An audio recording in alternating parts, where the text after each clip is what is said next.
OPSC रो website hack हेउथिबा जणा पडिबा परे राज्य सरकार को वेबसाइट odisha.gov.in सामयिक भावे बंद हो जाइछि। कंप्यूटर विशेषज्ञ कहिसंती ओकाक द्वारा परिचालित ओपीएससी वेबसाइट और ओडिशा सरकार को निजस्व वेबसाइट गोटिए होस्ट रे अछि। जेहेतु ओपीएससी वेबसाइट हैक होई पारुछि तेणु राज्य सरकार भयरे तांको वेबसाइट बंद कर देई थाई पारंती। तेबे कोनोसी सूचना न देई हठात ओडिशा सरकार को वेबसाइट बंद कर दिया जाइथिबारु एहाकु विभिन्न महल रे नापसंद कर जाइछि।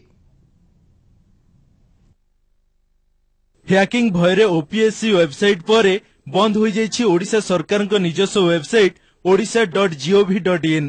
ओपीएससी वेबसाइट परिचालना करुवा ओका कर्तृपक्षଙ୍କ आगरे वेबसाइट हैकिंग रो प्रमाण देइथिले दुई कंप्यूटर विशेषज्ञ।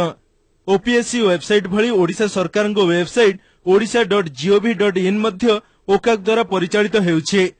तेणु हैकिंग भयरे राज्य सरकार तांको वेबसाइट को बंद कर दैछन्ते। आगकु जेमिति हैक करा जाय न पारिबो सेथिपई चेष्टा करुथाई पारंती बोली कंप्यूटर विशेषज्ञ कहिसन्ते। जेहेतु आमे तांको गोटे लेटेस्ट एसक्यूएल इंजेक्शन केमिति करा जाय पारे after taking precaution regarding SQL injection website को केमती एसक्यूएल इंजेक्शन करके हैक करा जाय पारे से विषय में काली तांको अवगत कराइला परे निहाती सामाने माने जेहेतु एटा गोटे नुआ टेक्नोलॉजी तांको पई सामाने निहाती सब वेबसाइट को बतन टेस्ट करे को चाहिबे कि एडवांस एसक्यूएल इंजेक्शन आमे जो मेथड यूज करूछु सेही मेथड यूज करिके तांकर अन्य वेब एप्स गुडा को हैक करा जाय पारिबो कि निहाती सामाने क्यूरियस थिबे जानिया पई कि ए मेथड रे अलग वेबसाइट गुडा को हैक करा जाय पारिबो कि। आगुआ सूचना न देई राज्य सरकार तांको वेबसाइट को सामयिक भावे बंद कर दैथिबारु ताकु ने विभिन्न महल रे प्रतिक्रिया सृष्टि होइछे। छात्र युवक डाक्तर वकील व्यवसायी बुद्धिजीवी समस्त जनजीवन सहित एटा आवश्यकता पड़ुची।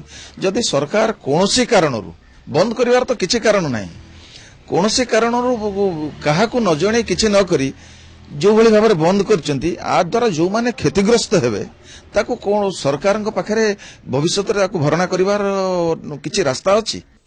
निकटरे ओडिशा लोकसेवा आयोग पक्षरु नियुक्ति संपर्कित आवेदन फॉर्म ऑनलाइन रे छड़ा जाइथिला। ओपीएससी वेबसाइट लगइन करी नियुक्ति पई फॉर्म पूरण करबाकू प्रार्थी मानकू कुहा जाइथिला।